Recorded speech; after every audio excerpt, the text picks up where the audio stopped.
The thing I actually want to start talking about is Brodie Lee, All right. aka formerly known as Luke Harper, and his actual name is Jon Huber, or I think it's Huber. Yeah. I think it's how it's pronounced. Yep. Yeah. Lost him on Saturday.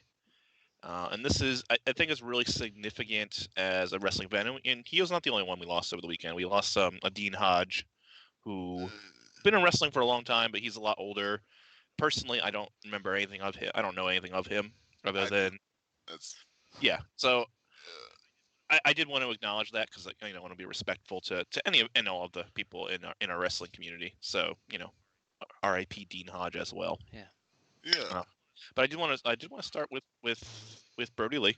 And I'm gonna keep calling him Brodie Lee for the sake of our segment and our show, just because that's what his last character was and what his public persona was to us.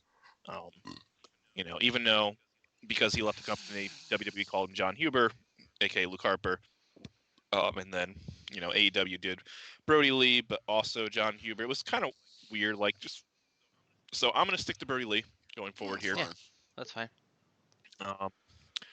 Did want to talk about that, how I felt about it, about the show last night. So I'm going to start there. Because I saw a bit of this comments on like social media and stuff. Not that I go on social media too much, but I do like to listen to what other wrestling fans think. And there's a lot of because Brodie Lee was never a top star.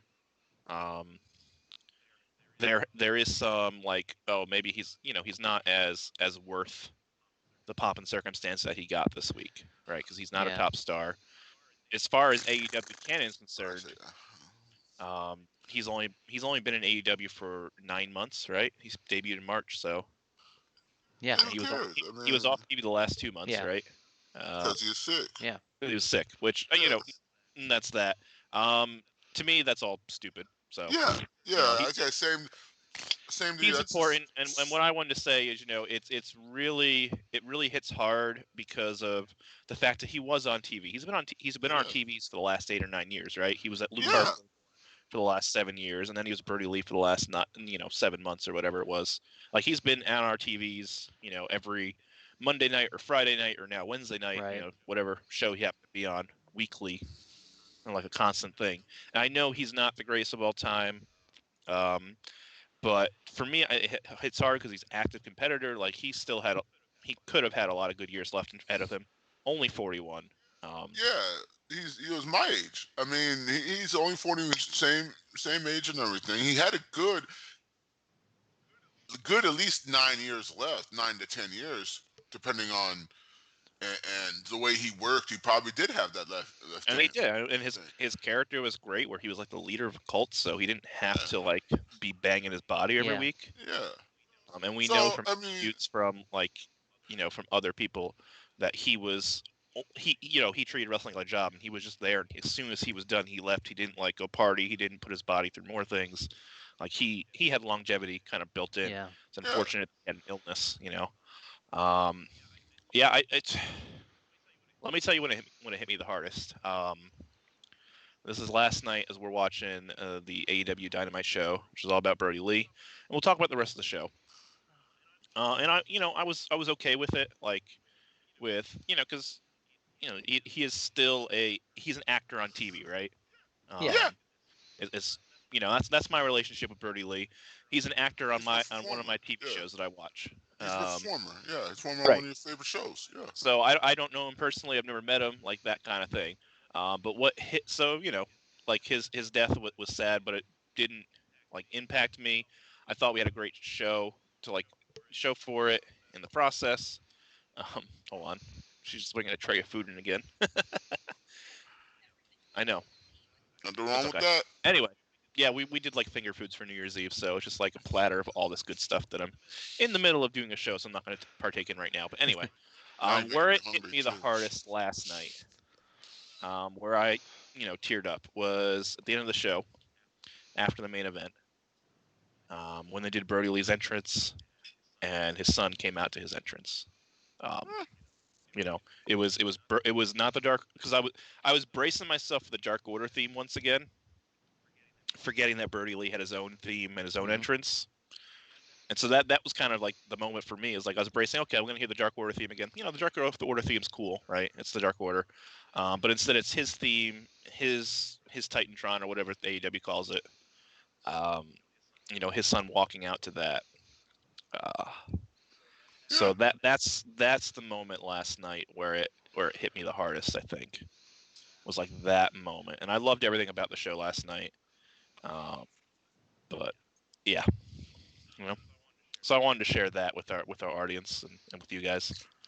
Yeah, I mean, I understand perfectly. I mean, I thought they did like I said, I thought that you had to give it to. I know some people are always criticizing the E too. They're like, oh, I thought the E did a great job also because one, he's not with the company anymore. I mean, he's with he's with the competitor, but they acknowledged that happened.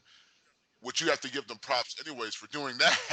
Yeah. Right. I mean, I know it's not really on them to rewrite their show. No, it's not right. Yeah, it's not on what them they to do did. that. It's So just to recap, what they did is, each individual wrestler had their tributes. They did the graphic beginning of each show. They did it in NXT as well. They also released a new documentary on social media and on the network about Brodie Lee, about Luke Harper. It's like 10 minutes long. Yeah. But hey, they didn't just have to about do that him and his family. You know. Which I think is a great tribute. And then, Kofi Kingston and Xavier Woods talked about him on Raw Talk. So that's what they did. Yeah, and I thought that was great because Yeah. it's not their job. He's not part of their company anymore. It's not their job to do it, but they didn't have, and they did. I thought they did a very tasteful, respectful thing. And he got I saw people on social media, which I stay off, but I hear that that wasn't enough. It's like, I mean, they could have done the Tell Bell salute too, but again, really take away from it. it's a competitor with another company. You gotta remember, a lot of Raw on Monday is also piecemeal because they had some pre-tape segments too. Yeah, so it's all live. Like everything involved. They're not doing. If this was a normal, I think if this was a normal show, crowd, audience, and all that, they probably would have done that. And it was just like, it's fine. So, and it's on AEW. I think AEW did a fantastic job with it. They basically did what I thought it was a great job. Was they basically just just a special show. This is a special circumstances. This is one of a kind. They did the tribute with the family. They booked the matches. You can see just from looking at the show and everything how many people he's touched across both companies, across all companies. And you can see just their reactions and the way they handle. This man was loved behind the scenes. He may not have been big in front of it, as you would say, superstar, if you want to be quotations, but you can tell from behind the scenes that he is one of those guys that's just, everybody was like, yeah, it's just cool to hang around him. He was just a good man, good guy. And he's one of those guys that just helped out and wanted around him. And you can see it in their actions and then in the posts in the media, social media and all that, that the people were hit hard by this. And it's unexpected. Well, it's unexpected on our end, but you have to give them props. They kept it secret. I mean, they said this happened. This started back in October. End of October. November? When? But a couple of weeks ago, they had -1 win the AEW World Title from Kenny Omega in a dark segment. Yeah. -1 his son, like just to try to cheer him up. So Yeah. they let him like beat up Kenny Omega with the kendo stick and then pin him. Yeah, and I found that out, and that tells you, like I said, that tells you how much they respected him and everything like that, and they knew it was coming. I mean, they kept the secret too, and that's rare. And we've seen this kid is like the biggest. He's like a big fan of pro wrestling. Yeah, the son. Yeah. And it's 5 years old. Yeah. So, and I give them props. I do like what they did. They basically they give the kid a contract, which essentially is saying they're going to take care of the family. Tony Khan is just putting his just gonna pay. Yeah, I give props to that. That's well done, and I like that. Brodie Jr. booked the matches. Yeah, more or less. Like he picked the he kind of picked like who did what. Yeah, which was good, and the Dark Order clean sweep, right? Yeah. There you go. I mean, in the main continuity of things, that doesn't really mean anything.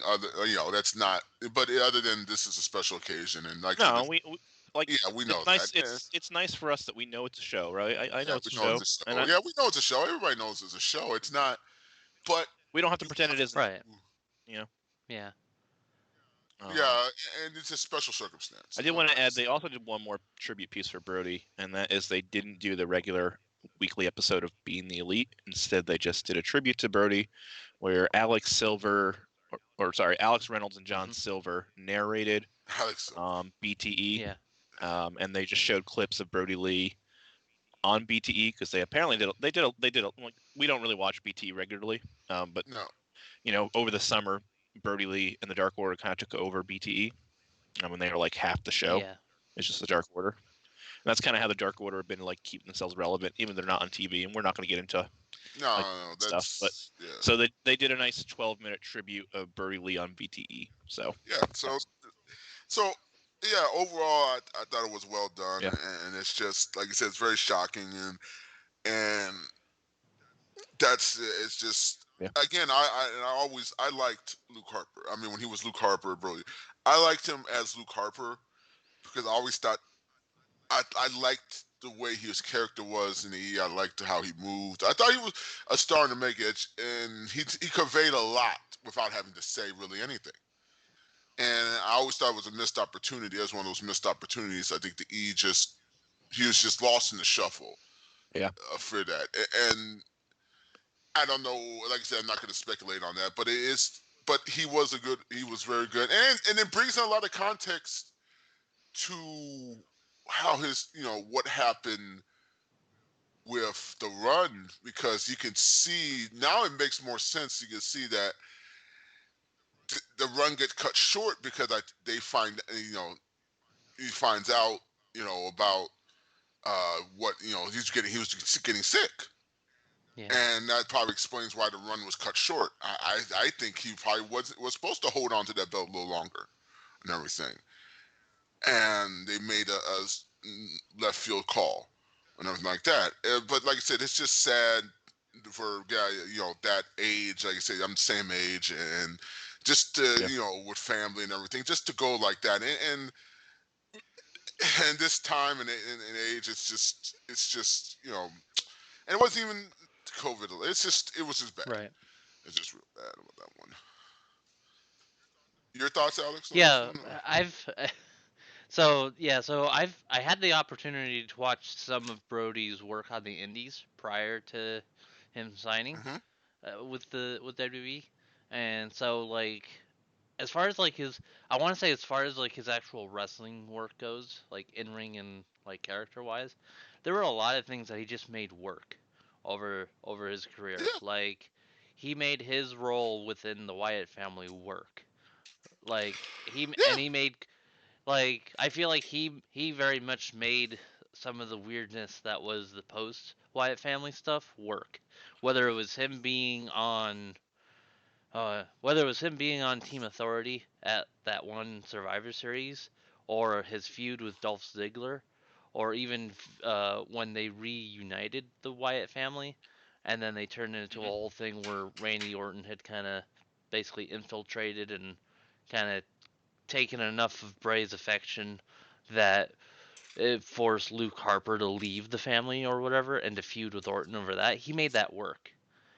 And to the point where, like, even, and it's, like, to the point where when he came to AEW and he became the Exalted One of the Dark Order, he made that group work. Like, they, I remember that we had talked a little bit about the Dark Order prior to Brodie signing with AEW, because the Dark Order started off just kind of meddling about pretty much. Yeah, like they're like they debuted the tag team and like the little minions as we've been calling them in the past, and like and they started adding members, and it was all good, but I felt like there was something about Brodie Lee's presence as the Exalted One when he debuted that like made the rest of that story and it work. Changed the Dark Order from what it was what it is now. Like the Dark Order was supposed to be this cult thing, evil, destroy the world thing, Now it's a lot less about that and a lot more about like, this family brotherhood thing. They're still bad guys, because their leader is now Evil Uno, I guess, by default. At least until they address that. Like I said in the chat, I think they should. I thought they should, and we could probably talk about it later. But I said in Discord, we'll worry about like rebooting the Dark Order later. Like that's not tonight. Yeah. Not tonight. I will admit that there were a lot of questions that I've had over the past week where I've kind of had to tell myself, none of us are going to worry about that right now. Because there are a lot of questions that this kind of situation. That can worry about in the new year. Like the Dark Order has legs as it is, because John Silver's has got himself over. Like Evil Uno and Stu Grayson are still great. Heck, you even Colt Cabana has just kind of confirmed he joined the group and he's no longer just hanging out. Yeah. Heck, you even have like Preston. He even did the thing. Like you even have Preston Vance like doing a great job in the main event of last night's Dynamite. Like, apparently he's Brody Jr.'s favorite wrestler. Yeah, so it's like, okay, this is probably because he doesn't do a lot in the Dark Order, so he hangs out with the kid. Probably that probably makes sense. He's probably the one. He's probably the one hanging with him. And I even said this last night. That main event, like that's an 8-year-old's dream, right? I mean, he has a personal connection to the Dark Order, so of course that's why Preston Vance was there. But like Cody Rhodes and Orange Cassidy are the top two baby faces, right? So that's like I hate to say it, but 8-year-old's dream. It's surprising that the 8-year-old, 8-year-old did a little better booking job than the Dolph. No, I should. No, it's fine. I mean, it was a great show. I don't know if it's recency bias, but I think for me it was probably my favorite show of the year. I'm a big fan of the Dark Order. Like to see them go over and over again last night was, I think, special. Yeah. And I hope that they can use this and kind of give the Dark Order some momentum. The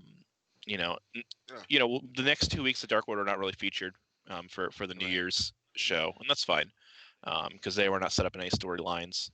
Well, it'll be a good except for maybe the Hangman Page storyline, which is kind of resolving itself, I guess.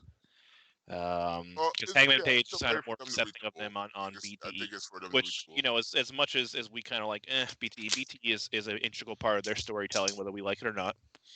And so on BTE I've started keeping up with it because I feel like it is integral to the AEW storytelling. I think at least one of us has to watch it. I've been watching it on the regular, but like it can be tough to tell. They're progressing that the Hangman Page and Dark Order storyline on BTE. They progressed it a little bit last night. Hangman Page and Alex and John Silver's and Alex Reynolds. I keep wanting to say Alex Silver for some reason. As I said, that'd be a great name for a wrestler, Alex Silver. I'm telling you. You just combine into a I love their trio's name, the Good, the Bad, and the Hungy. But yeah, like that storyline's progressing, so I'm hoping this will give the Dark Order a little momentum. Like Colt Cabana just decided he's in. We finally resolved that where they kind of be like, is Colt Cabana in the Dark Order or not? No, he's in the Dark Order. Great. Boom. We get to see a little bit of Anna Jay's personality, which we kind of really don't get to see much. And Anna Jay really touched me because she could not keep it together during her match. Yeah. You could see that she had a relationship with Brodie Lee. And when she was getting her high spots during the match, like she was like visibly breaking down. So fair play to her to keep going and finish the match, but it was also like really heartbreaking to watch.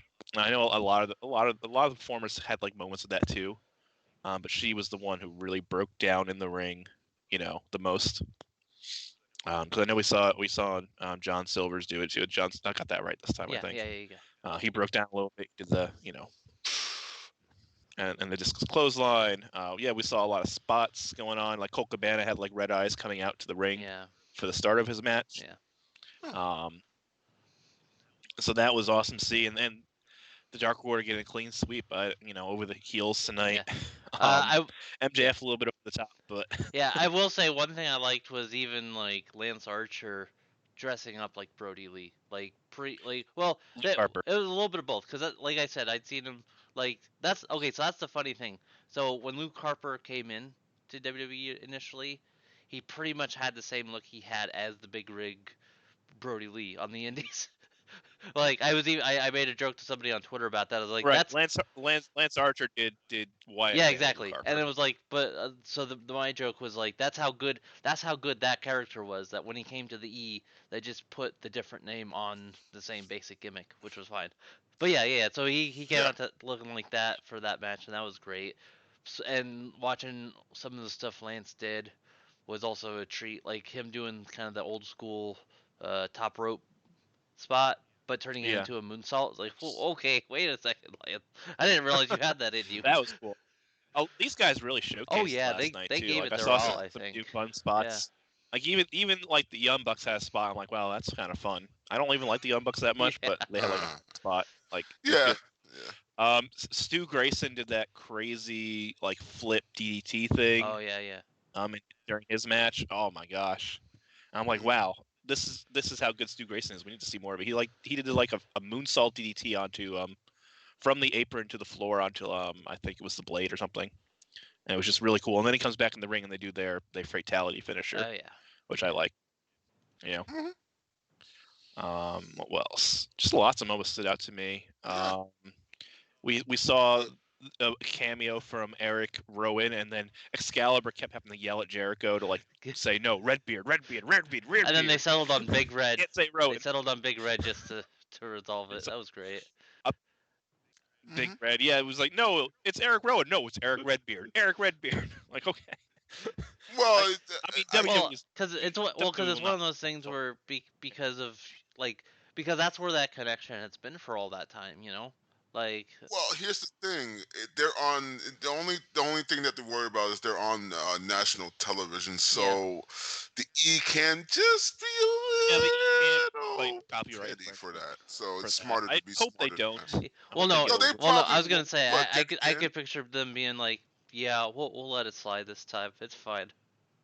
We understand. Yeah, but then again, you never know. Yeah, so it'd be smarter. No, it's understandable. We might hear about this. They're because I mean, claiming copyright. Okay, honestly, on the flip side of that, it was interesting to see Tony Khan. There was something Tony tweeted out after the show.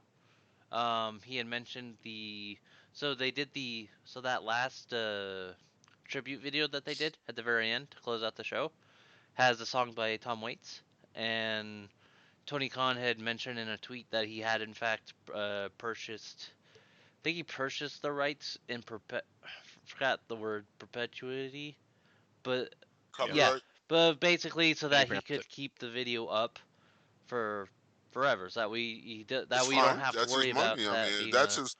If he wants to pay royalties, that's his money. That's exactly what he wanted to do. That's his money. I respect that. I just thought, but that's why I brought that up in terms of like the whole copyright thing. Like, if for something like that, it's really cool to know. DC. Yeah, exactly. Exactly. But no, and then like I said, I'll be remiss that, like I said, I know you guys. To end it out, like I said, Danny Hodge died also, and now I know you guys are younger. I don't know anything about him. He is the equivalent of, you could call him the American Bruce Lee. He is in the wrestling circles one of the best, considered like the shooter of this modern age. I mean, the man could crush an apple with one hand, and he was doing it at 80 years old. He could still do it. and like I said, in amateur wrestling and NCAA's, the Danny Hodge Award is basically like the Heisman Trophy if you know football for wrestling. Right. If you get the Danny Hodge Trophy in college, that's like your equivalent of you getting a Heisman Trophy for football. So that's how how high esteem he's held and everything like that. Mm-hmm. So yeah, and I know for you younger guys, it's you guys, it's part of the generation. Like I said, you didn't grow up knowing about that, which I doing that. So it is a double sad that we would lose, say, a young like Brodie, younger star, then we would lose an old statesman. Yeah. Like that at the same time. So that's almost a double tragedy. But I just wanted to, get that out there and everything like that. And so, but like I said, to end up, like I say, I thought it was very, very tasteful. He will be missed and everything like that. And it's just a shitty way to end out the year, end out 2020 Yeah. and everything. But